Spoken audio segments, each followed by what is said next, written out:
Chers frères et sœurs en Jésus-Christ, bonjour. Que la joie et la grâce de notre Seigneur et Sauveur Jésus-Christ soient toujours avec vous. Le peuple de Dieu sait parfaitement bien que le plus grand crime contre l'humanité est le rejet du libérateur et sauveur du monde, Jésus-Christ. Mais le peuple de Dieu, principalement ses bergers, sait-il que certaines doctrines qu'il enseigne et certains comportements et attitudes qu'il affiche face aux divers problèmes de la vie des hommes empêchent les nations à connaître et à croire en Jésus-Christ et tiennent l'Église bien éloignée de son rôle de lumière du monde?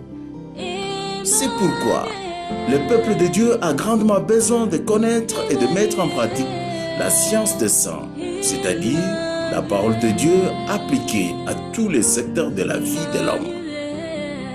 Nous croyons que les émissions qui suivent aideront grandement le peuple de Dieu à changer son comportement. Nous lui demandons donc de bien les écouter attentivement et intégralement. Que Dieu vous bénisse. Dans ma marche pour le ciel, tout peut sombrer.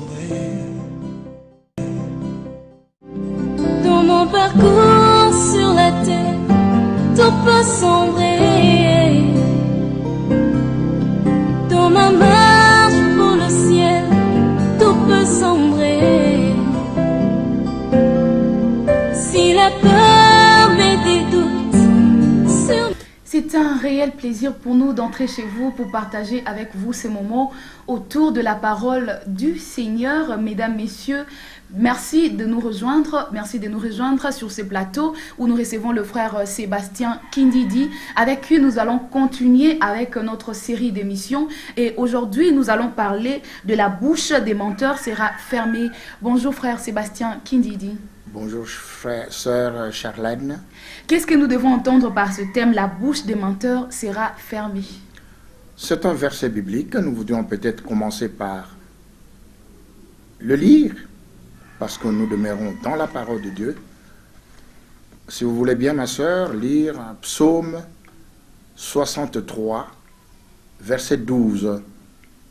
Psaume 63, le verset 12, la Bible nous dit: « Et le roi se réjouira en Dieu, quiconque jure par lui s'en glorifiera, car la bouche des menteurs sera fermée. »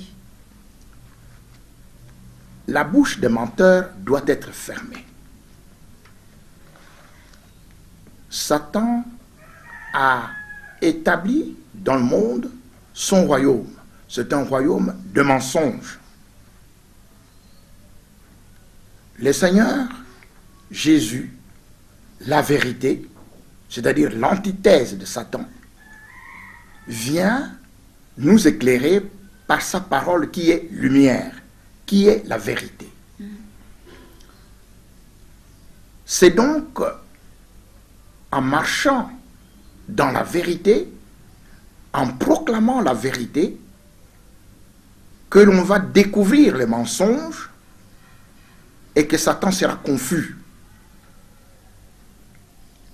pour qu'il ne puisse plus dominer sur les enfants de Dieu.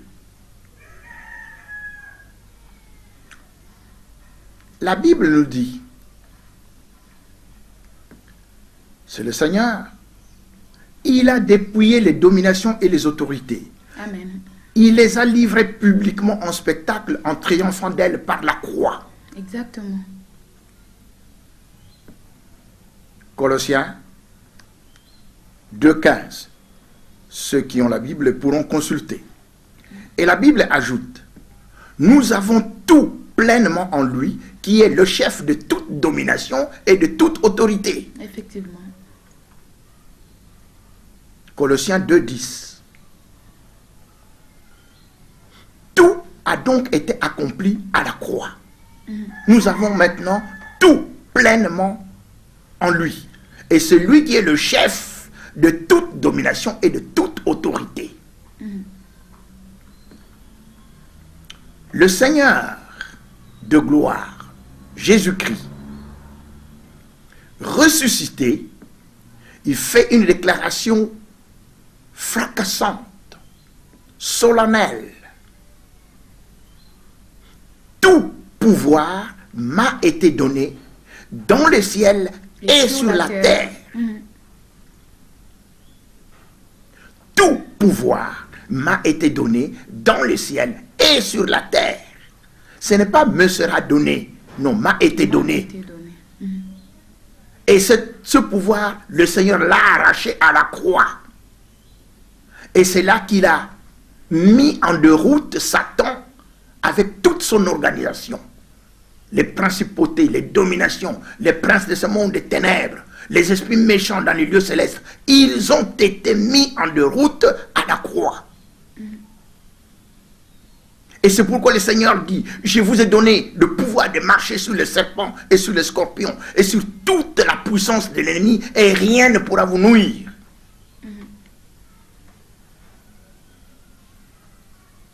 Le pouvoir a été donné à Jésus-Christ. Tout pouvoir m'a été donné. Qui le lui a donné? Le Père. C'est celui qui a tout. Ce n'est pas Satan, bien évidemment, non. Satan est un usurpateur, un voleur. Excusez-moi. Il a fallu qu'il monte pour qu'il puisse s'accaparer du pouvoir. Le pouvoir de dominer la terre a été donné à l'homme. Après qu'il ait été créé par Dieu. Et Satan, voyant que l'homme a ce pouvoir de dominer la terre, il vient le tromper pour qu'il tombe dans le péché, pour qu'il soit en disgrâce. Ah oui. Il faut que nous comprenions tout cela, bien-aimés, frères et sœurs. Dieu regarde le monde qu'il a créé. Il a tant aimé le monde qu'il a créé. Et qu'il envoie son Fils unique, afin que quiconque croit en lui ne périsse point, mais qu'il ait la vie éternelle.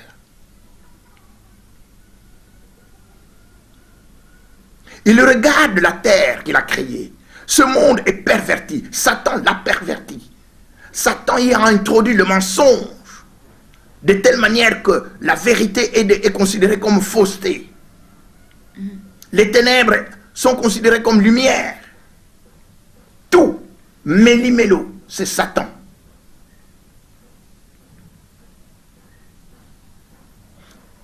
Ayant perdu le pouvoir à la croix, qu'est-ce que Satan fait? Satan vient à inventer toutes sortes de ruses pour récupérer le pouvoir qu'il avait perdu. Pour que les enfants de Dieu ne connaissent pas la vérité.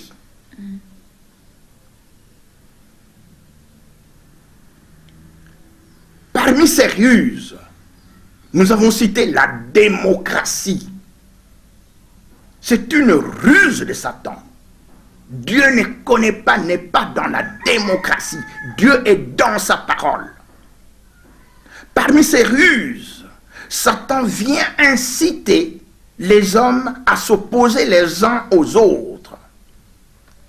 Et il vient créer des partis politiques. Ça vient de Satan. La conquête du pouvoir par les enfants de Dieu ne passe pas par la création ou l'affiliation à un parti politique. Les enfants de Dieu doivent savoir que le pouvoir est à eux.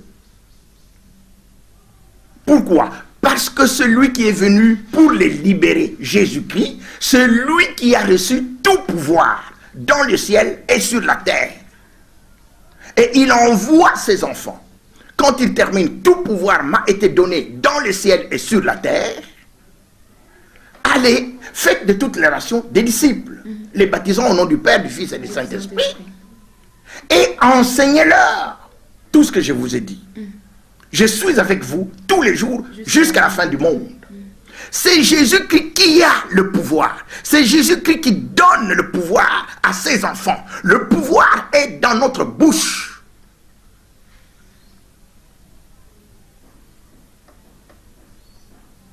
Pourquoi? Parce que celui qui a reçu le pouvoir s'appelle la parole de Dieu.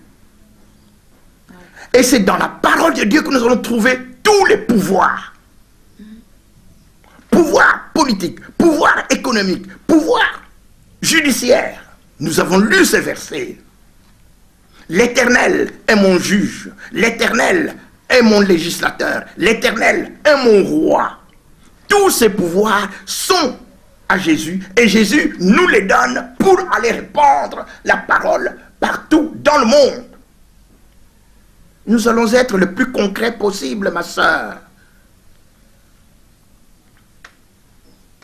Les partis politiques s'opposent les uns aux autres et l'on croit que c'est de l'opposition. Non, Satan ne peut pas se détruire. La Bible nous dit, si Satan s'opposait à Satan, son royaume ne subsisterait pas. Vous pouvez lire, ma sœur, Matthieu, chapitre 12, à partir du verset 25.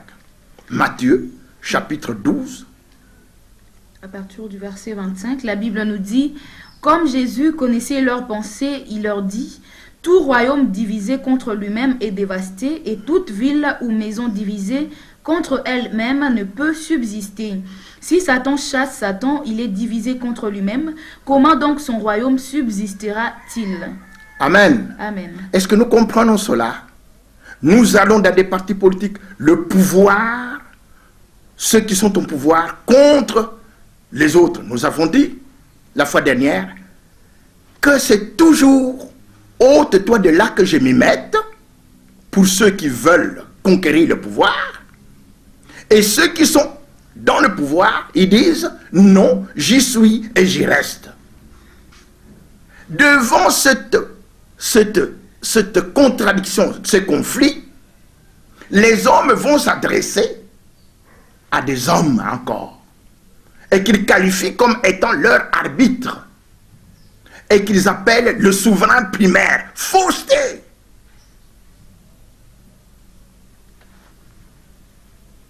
L'homme ne peut pas être souverain primaire. Le souverain primaire, c'est le créateur, c'est Dieu.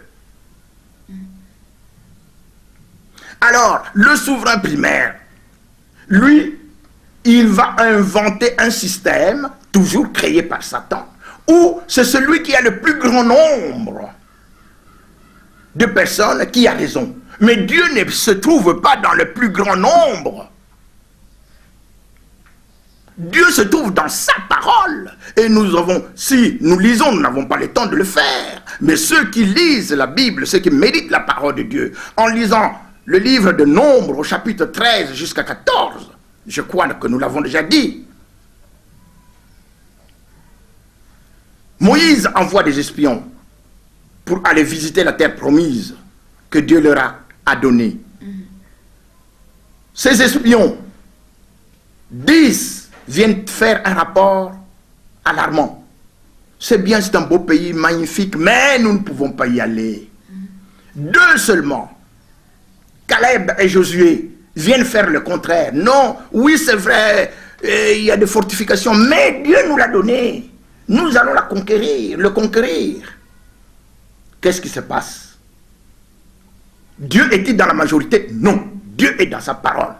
Tous ces 10 qui ont fait de mauvais rapports, ainsi que tous ceux qui les ont suivis, ils sont tombés dans les déserts, tous. Ils sont morts.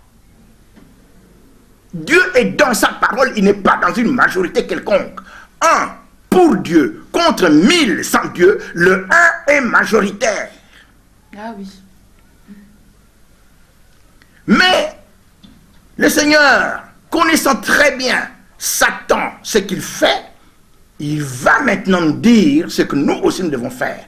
Parce que le Seigneur nous dit, la Bible nous dit, que Dieu prend les sages dans sa propre ruse. Amen. Amen.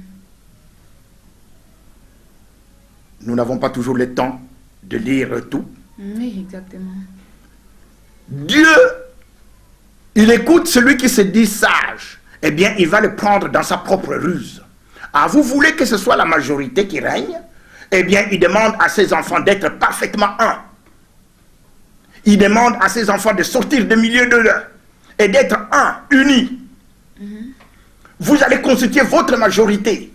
Ce n'est pas la majorité, mais je veux que ma parole triomphe. Sortez du milieu d'eux. Soyez un. Pourquoi? Parce que Dieu veut qu'il y ait un grand nombre au pouvoir. Et Dieu nous dit, quand les justes se multiplient, le peuple est dans la joie. Dans la joie. Il faut qu'il y ait beaucoup de justes. Et vous allez comprendre pourquoi faut-il de justes. Mais il faut que ces justes soient au pouvoir, soient partout, dans toutes les institutions. Au niveau des assemblées nationales, des assemblées provinciales, du Sénat, du gouvernement, des collectivités, des municipalités. Il faut que les justes se multiplient partout. Et nous allons comprendre pourquoi. Parce que pour faire passer une loi, pour faire passer un règlement, selon le monde, ce n'est pas un verset biblique, mais il faut trouver beaucoup de gens qui appuient. Et c'est pour cela que Dieu prend les sages dans leur propre ruse. Et il demande à ses enfants, sortez du milieu d'eux. Soyez parfaitement unis. La Bible nous dit qu'il est doux et agréable pour les frères de demeurer ensemble. Et dans le verset 3, parce qu'ici je suis en train de citer le psaume 133, mais le dernier verset dit, c'est là où vous êtes ensemble, c'est là où vous êtes unis, qu'il va envoyer la bénédiction et la vie pour l'éternité. Effectivement. La dispersion des enfants de Dieu ne sert ni aux enfants de Dieu, ni à la population, ni à l'œuvre de Dieu. Et nous allons le comprendre. La dispersion des enfants de Dieu sert à Satan. Ah oui.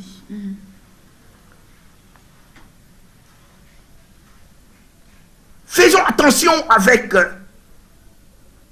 toute cette ces fausses manœuvres de Satan qui se sont introduites et qui sont enseignées par ceux, hélas, qui sont des théologiens. Ils le font non pas volontairement, mais par erreur. La Bible nous dit, qui est-ce qui connaît ces égarements? Nous pouvons lire ça, ma soeur. Qui connaît ces égarements?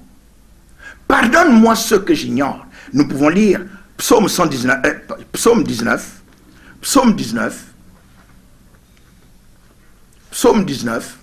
versets 13 à 14.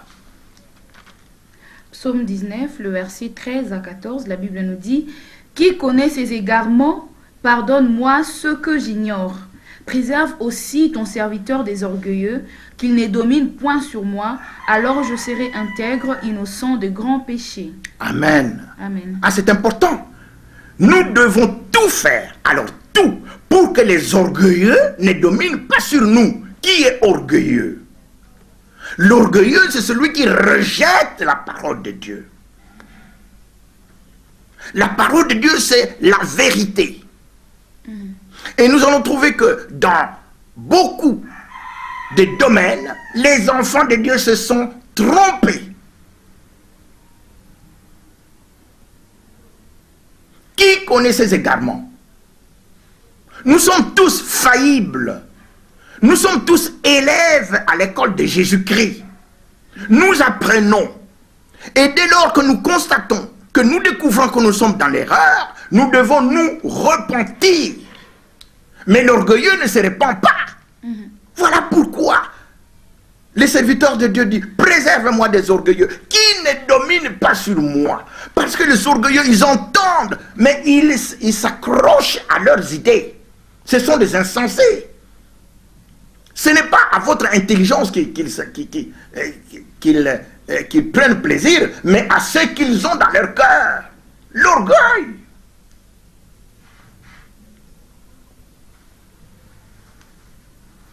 Quand les orgueilleux nous dominent, qu'ils soient sur le plan religieux, que ce soit sur le plan religieux ou que ce soit sur le plan politique, économique et social, c'est la même chose, c'est l'orgueil. Toute personne qui met de côté la parole de Dieu, il est orgueilleux.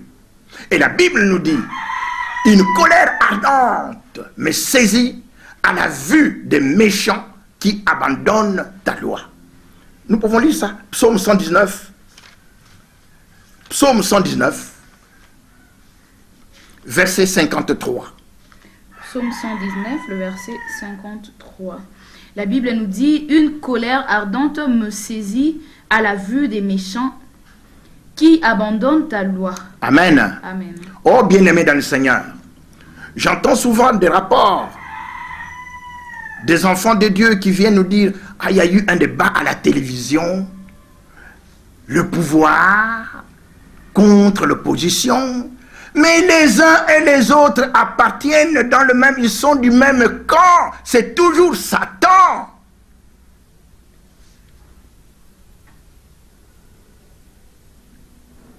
C'est pourquoi Dieu demande à ses enfants de sortir de tous ces milieux-là. Une colère ardente me saisit à la vue de méchants qui abandonnent ta loi. Et que les enfants de Dieu aient eu maintenant une autre attitude, qui ne s'intéresse pas à ces balivernes, à ces mensonges. Pourquoi fait-on la politique? Qu'est-ce que c'est d'abord la politique? La politique est définie comme étant la science du pouvoir. C'est très simple. Je m'excuse, je vous en parle parce que je suis moi-même politicologue de formation. La politique, ce n'est rien d'autre que la science du pouvoir. Comment conquérir le pouvoir? Comment conserver le pouvoir? Qu'est-ce que vous devez faire quand vous avez le pouvoir? C'est la science du pouvoir. Mais ce pouvoir est où? Le pouvoir est maintenant entre la main de Jésus-Christ. Celui qui a reçu tout pouvoir dans le ciel et sur la terre. Et que les enfants de Dieu comprennent qu'il n'existe aucun parti politique. Il n'existe aucun parti politique. Il n'existe aucun parti politique. Ni ici, ni dans les autres pays d'Afrique, ni en Europe, ni en Amérique, ni en Asie. Aucun parti politique qui fasse le bien. Aucun, ça n'existe pas. Si vous voyez un bien quelque part et que les gens viennent brandir leur parti politique, ce sont des voleurs et des brigands. Cela veut dire qu'ils ont pris ce que Dieu a dit dans sa parole et qui s'approprient la terre qui appartient à Dieu. Voleurs. Au lieu qu'ils annoncent celui qui en est le propriétaire, Jésus-Christ, Dieu. Non, ils en font leur affaire. La terre leur appartient maintenant. Ils sont brigands. Pourquoi? Parce qu'ils ne peuvent pas annoncer la vie. Et la vie se trouve dans un homme, c'est Jésus-Christ. Dieu a tant aimé le monde qu'il a donné son Fils unique, afin que quiconque croit en lui ne périsse point, et qu'il ait la vie éternelle. La vie, c'est Jésus-Christ. Brigands, voleurs et brigands.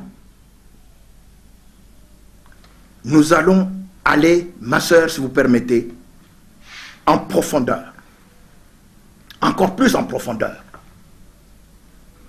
Il y a un bien-aimé serviteur de Dieu qui m'avait vu, qui m'avait rencontré et qui m'avait dit, sur le plan exégétique et sur le plan missiologique, frère, là, il y a quelque chose qui ne... Je l'arrête tout de suite, j'ai dit, je ne savais même pas qu'il était pasteur. J'ai dit, mon frère, missiologique, exégétique, moi aussi j'ai fait la théologie. Parce que ce sont des termes théologiques. C'est la théologie. J'ai lui dit, le plus grand, le véritable et le meilleur exégète, l'exégèse, c'est la science de l'interprétation de la parole de Dieu. Le seul, le véritable et le grand exégète, c'est-à-dire les spécialistes en exégèse, c'est le Saint-Esprit. Ce n'est pas un homme. C'est pourquoi le Seigneur dit, Si quelqu'un croit connaître quelque chose, il n'a pas encore connu comme il faut connaître. Ah oui. Vous avez un diplôme, moi aussi j'ai un diplôme même en théologie, mais je ne le brandis pas parce que je ne suis qu'un élève à l'école de Jésus-Christ. Que vous soyez docteur en théologie, quel que soit votre titre, sachez-le par humilité que vous avez encore à apprendre. Le psalmiste David, le psaume que nous venons de lire, psaume 19, verset 13, qui connaît ses égarements? Cela veut dire que lui, il est prophète de Dieu. Il rentre en lui-même, il constate que, quel que soit le niveau que vous soyez, vous êtes dans des égarements. Et nous sommes dans les égarements. Beaucoup de choses que nous faisons, nous ne le faisons pas comme Dieu voudrait que nous le fassions. Mais quand nous découvrons que nous étions dans l'erreur, alors à ce moment-là, nous nous repentons et nous rentrons dans la vérité. Et quand nous proclamons la vérité, ceux qui tiennent à garder le mensonge vont être confus. Ceux qui demeurent dans les mensonges vont être découverts. Parce que la Bible nous dit, ne les craignez point, car il n'y a rien de caché qui ne doive être découvert. Rien de secret qui ne doivent être connus. Ils vont être mis à nu. Retenez-les, retenons-le, bien-aimés, vous qui m'écoutez. Aucun parti politique, nulle part, nulle part, nulle part, ne fait le bonheur d'un homme. Ça n'existe pas. Le bonheur de l'homme vient de la mise en application de la parole de Dieu. Et nous allons lire, ma soeur, si vous permettez, Genèse. Genèse. Chapitre 1er, verset 26, 28. 26 à 28. Nous avons déjà lu cela. Mais nous y revenons. Parce qu'il y en a beaucoup qui sont encore durs d'entendement. La Bible nous dit, puis Dieu dit, faisons l'homme à notre image, selon notre ressemblance, et qu'il domine sur les poissons de la mer, sur les oiseaux du ciel, sur le bétail, sur toute la terre et sur tous les reptiles qui rampent sur la terre. Dieu créa l'homme à son image, il le créa à l'image de Dieu, il créa l'homme et la femme. Dieu les bénit et Dieu leur dit, soyez féconds, multipliez, remplissez la terre et l'assujettissez, et dominez sur les poissons de la mer, sur les oiseaux du ciel et sur tout animal qui se meut sur la terre. Amen. Amen. C'est l'ordre qu'il donne à celui qu'il vient de créer, l'homme. Dominer la terre. Et il précise, soyez féconds. Et nous avons eu à expliquer la fécondité. La fécondité est multiforme. Elle touche toutes les dimensions. Fécondité spirituelle, fécondité intellectuelle, fécondité artistique. Pensez, réfléchissez, créez. La créativité, la productivité, c'est toujours de la fécondité. Mais comment pouvez-vous avoir cette fécondité? Comment pouvez-vous avoir cette créativité? La Bible, qui est le livre de la sagesse, le livre de l'intelligence, vous donne l'explication. Allons lire, ma soeur, Proverbe, chapitre 1er, chapitre 4e, verset 7. Proverbe, chapitre 4e, verset 7. Proverbe 4, le verset 7, la Bible nous dit, « Voici le commencement de la sagesse, acquiert la sagesse, et avec tout ce que tu possèdes, acquiert l'intelligence. » Amen. Amen. Voici le commencement de la sagesse. C'est Dieu qui s'adresse aux hommes. Acquiert la sagesse, la crainte de Dieu, c'est le commencement de la sagesse. Amen. Mais avec tout ce que tu possèdes, acquiert l'intelligence. Avec tout ce que tu possèdes, signifie investis-toi, donne tout ce que tu as, mais que tu puisses avoir l'intelligence. Car c'est à partir du moment où tu as de l'intelligence que tu vas créer toutes sortes de biens et de services. Quand il dit multiplier, quelle économie veut-il Dieu? Multiplier, remplissez la terre. Il ne s'agit pas seulement des hommes, mais il s'agit aussi des biens, il s'agit aussi des services. C'est une économie industrielle. Maintenant, nous le comprenons.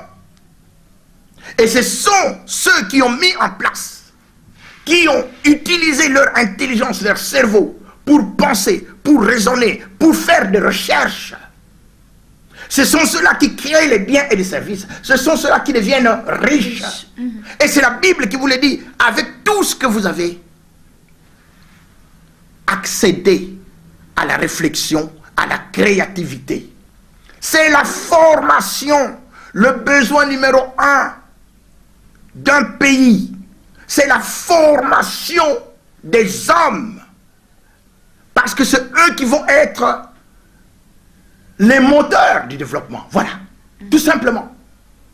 Mais tout le monde dit, tout le monde reconnaît que le capital humain, c'est cela la base. Mais le capital humain vient d'où? C'est la Bible qui vous le dit. Avec tout ce que tu possèdes et acquiert l'intelligence. Ça signifie que dans un pays, on ne peut pas négliger la formation de l'homme. Et dans tous les domaines. Et principalement dans les secteurs où il est question de dominer la terre, d'assujettir la terre. La formation des hommes de science au sens strict du terme. La maîtrise de la science et de la technologie. Si vous ne le faites pas, vous allez être assujettis, c'est-à-dire esclaves de ceux qui ont obéi à la parole de Dieu. Parce que Dieu reste dans sa parole. Dieu ne se détache jamais de sa parole. La Bible nous dit, le riche domine sur le pauvre, et celui qui emprunte est l'esclave de celui qui prête. Ma soeur, vous pouvez lire Proverbe chapitre 22. Proverbe 22. Verset 7. Le verset 7. Le riche domine sur les pauvres et celui qui emprunte est l'esclave de celui qui prête. Amen. Amen. Pourquoi va-t-on emprunter de l'argent? Nous avons une petite expérience du passé. Parce que Dieu a voulu que nous passions par toutes ces structures pour que nous puissions parler comme nous parlons maintenant. Le Congo, les pays sous-développés, ils vont recourir à l'emprunt extérieur pour chercher à se développer. Fausse route. Fausse route. La lumière, la Bible vous dit, le riche domine sur le pauvre. Celui qui emprunte devient esclave. Et c'est ce que nous connaissons et c'est ce que nous voyons. Nous avons même un exemple patent dans notre monde, connu de tout le monde, la Grèce. Plus de 300 milliards de dettes extérieures. Est-ce que vous allez sortir de cet endettement, de cet esclavage, par l'accroissement de l'endettement? Mais non!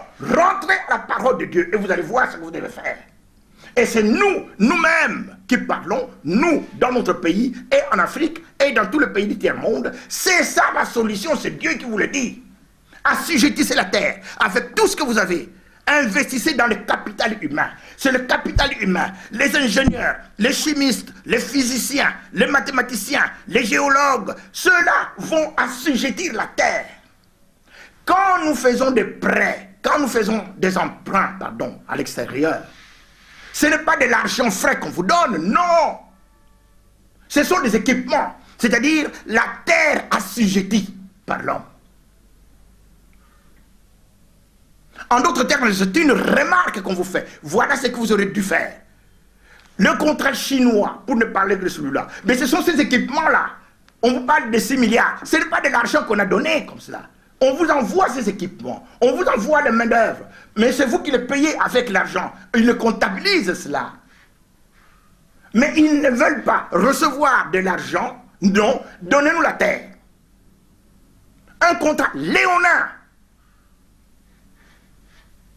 On croit que c'est mieux que les contrats avec les Européens, avec le FMI et la Banque mondiale. Maintenant, c'est du gagnant-gagnant. Erreur! Il n'y a pas de gagnant-gagnant. C'est les riches qui dominent sur vous. Un point, c'est la parole de Dieu. Alors, Église du Seigneur, vous voulez le bien-être des habitants, de votre population. Et vous vous mettez de côté, nous sommes église au milieu du village. Au milieu du village, c'est où ça? Vous êtes la lumière du monde, et la lumière c'est la parole. Mais où est-ce qu'elle est cette parole qu'on entende? La Bible nous dit, les lèvres du sacrificateur, ma soeur, nous pouvons lire. Malachie chapitre 2 verset 7, Malachie. Malachie 2, 7. Malachie 2, le verset 7. Car les lèvres du sacrificateur doivent garder la science, et c'est à sa bouche qu'on demande la loi, parce qu'il est un envoyé de l'Éternel des armées. Amen. Amen. Vous êtes envoyé de l'Éternel des armées. Pasteur, prédicateur de la parole de Dieu, enfants de Dieu, parce que vous êtes tous, nous sommes tous dans la mission. Nous sommes envoyés. Mais c'est à nous qu'on va venir demander ce que nous voulons orienter. C'est à nous, à vous, pasteurs, à vous, serviteurs de Dieu, qu'on demande, mais qu'est-ce que nous devons faire maintenant? Pourquoi? Parce que vous connaissez la loi, parce que vous connaissez la parole de Dieu. Et la parole de Dieu est dans votre bouche. La parole de Dieu, c'est cela le pouvoir. C'est à vous à dire, allez là, n'allez pas là-bas. C'est à vous à dire, sortez du milieu d'eux, soyez ensemble. Je vais vous raconter, ma soeur, deux petites histoires. En 1971, 71, j'étais chef de division, à l'époque on appelait sous-directeur, à l'enseignement supérieur. Et j'étais chargé des universités. Et à cette époque, les universités belges voulaient avoir un contrat d'assistance, de collaboration avec les universités congolaises. Et j'ai été désigné pour conduire l'équipe des professeurs d'université belge. Il y avait six professeurs représentant chacun une université. Et nous avons circulé dans les universités congolaises. À l'époque, il n'y en avait que 3. Kinshasa, Lubumbashi et Kisangani. Nous sommes arrivés dans une université. Le soir, au moment de la rencontre, on avait organisé un cocktail et un professeur vient m'aborder. Il se présente, il dit, monsieur, je suis doyen de la faculté de sciences ici, dans cette université. Mais j'ai une préoccupation. Voici, nous donnons des cours, mais des cours théoriques. Il me dit ceci, c'était un Égyptien. Dans l'université où j'ai étudié moi, le nombre de cours pratiques que nous avons eu est 4 fois plus élevé que le cours pratique que l'on donne ici. Et nous recevons d'ailleurs, c'est lui qui continue, des rapports des entreprises qui utilisent nos étudiants. Ils ne sont pas très fiers. Ils constatent des lacunes, beaucoup de lacunes, sur la formation pratique. Et c'est le doyen de la faculté des sciences qui l'avoue. Est-ce que la situation s'est améliorée depuis lors? Loin de là. Je ne crois pas. Il n'y a pas longtemps que j'ai entendu que dans un laboratoire, parce que là, on s'exerce à faire des choses pratiques, un laboratoire prévu pour 20 étudiants, mais vous y voyez, et ils n'y entrent pas d'ailleurs, ils viendront à la fin de l'année pour les examens, 300, 400 qui sont inscrits. Cours pratique, manipulation des réactifs, mais où?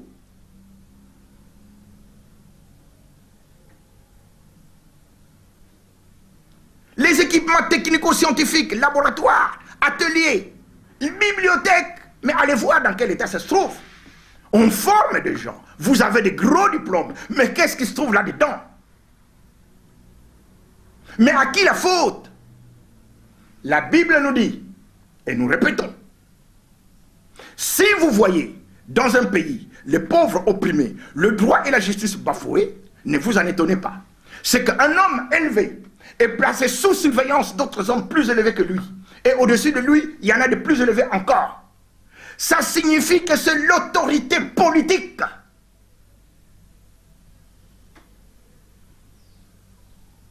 Église, nous sommes au milieu du village. Diable, ce n'est pas Dieu qui vous l'a dit. Vous, vous êtes la lumière. Et parce que vous avez la lumière qui est la parole de Dieu, vous devez éclairer. Séparation de l'Église et de l'État. Mais où est-ce que vous allez trouver ce que Dieu, par sa grâce, nous a donné à vous dire, si ce n'est dans la Bible? Où allez-vous trouver l'exigence de Dieu avec tout ce que vous avez investi dans le capital humain? C'est la Bible qui le dit. Mais où est-ce que vous allez voter le budget pour relever le niveau des universités, le niveau des instituts supérieurs? Mais où? Mais c'est au Parlement. L'autorité budgétaire, c'est le Parlement. Alors, l'Église, non, vous savez, ce n'est pas votre affaire. Mais vous vous faites écraser. Vous êtes la lumière où? Lorsque vous ne vous intéressez pas au domaine politique, lorsque vous ne vous intéressez pas au domaine économique, où êtes-vous lumière? Lumière du monde. La tête, non le cœur. Mais où? Il faut que toutes ces doctrines qui ont été enseignées dans les bières, dans l'Église, sautent. C'est de la fausseté, c'est du mensonge. Autant nous avons condamné les partis politiques, autant nous condamnons de fausses doctrines dans l'Église. L'Église est au milieu du village, c'est faux. Ça n'a rien à voir avec la volonté de Dieu. Vous ne jouez pas votre rôle de lumière. Séparation de l'Église et de l'État. Faux. L'État est dans le monde. L'Église est la lumière du monde. Donc l'Église est la lumière de l'État. C'est un syllogisme facile à comprendre.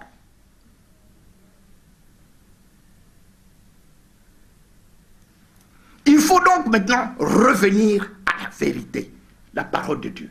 J'ai entendu un jour à la télévision, ou plutôt à la radio, quelqu'un, une entreprise étrangère qui parlait un directeur d'une entreprise étrangère et qui parlait de l'importance de la recherche dans cette entreprise. Cette entreprise utilise dans le monde 300 000 employés. Mais de ces 300 000 employés, 100 000, c'est-à-dire le tiers, ne fait que la recherche. Recherche à moyen et à long terme. La recherche. La recherche.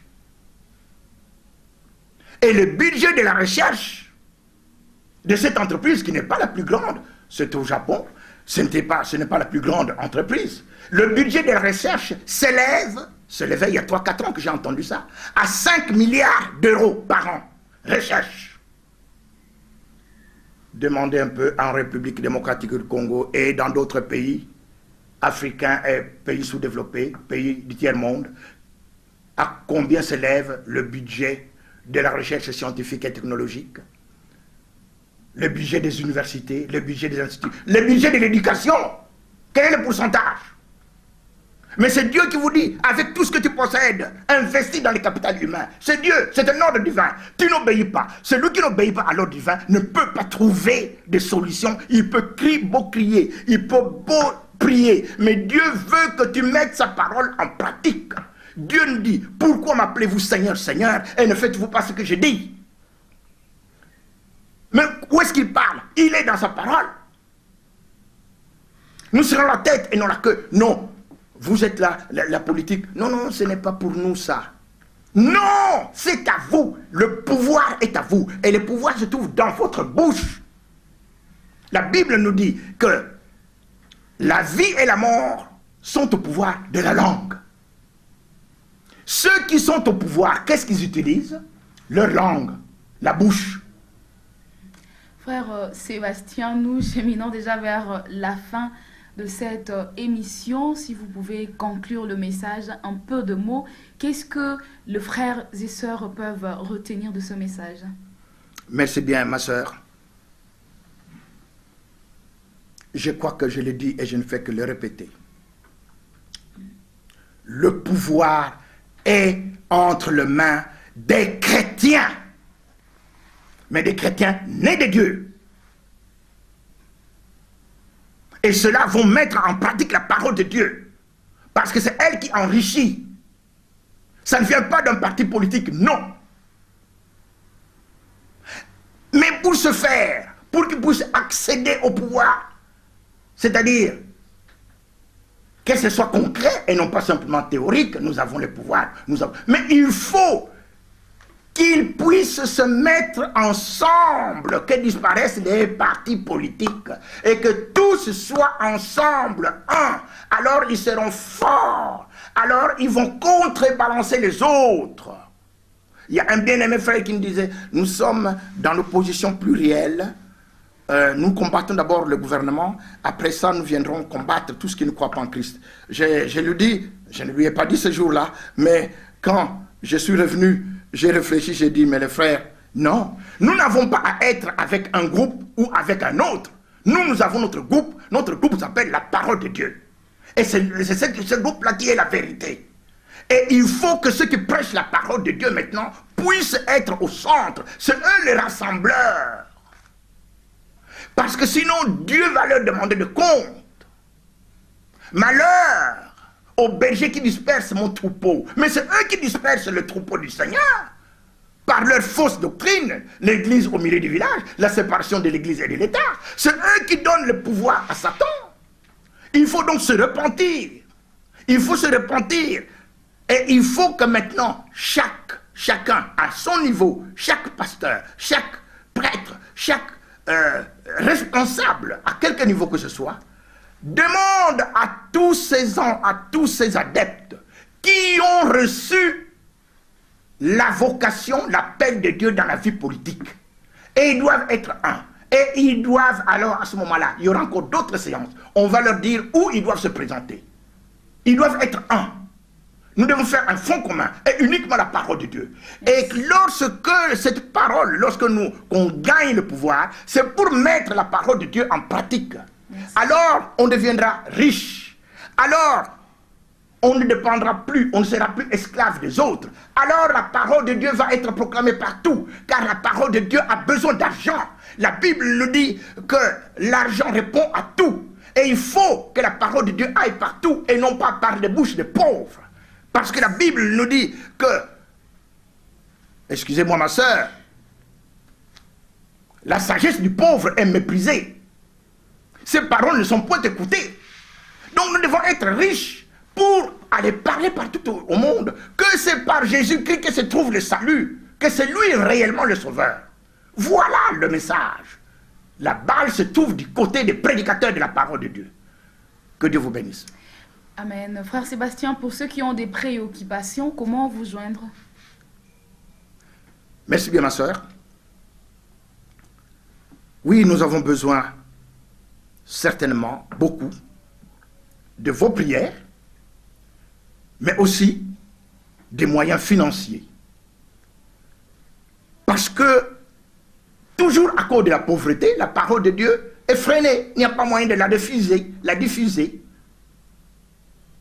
Les médias qui peuvent atteindre le monde entier sont entre les mains des païens. Et quand vous comptez les médias chrétiens, ils sont à compter au bout des doigts. Mais ça coûte aussi très cher.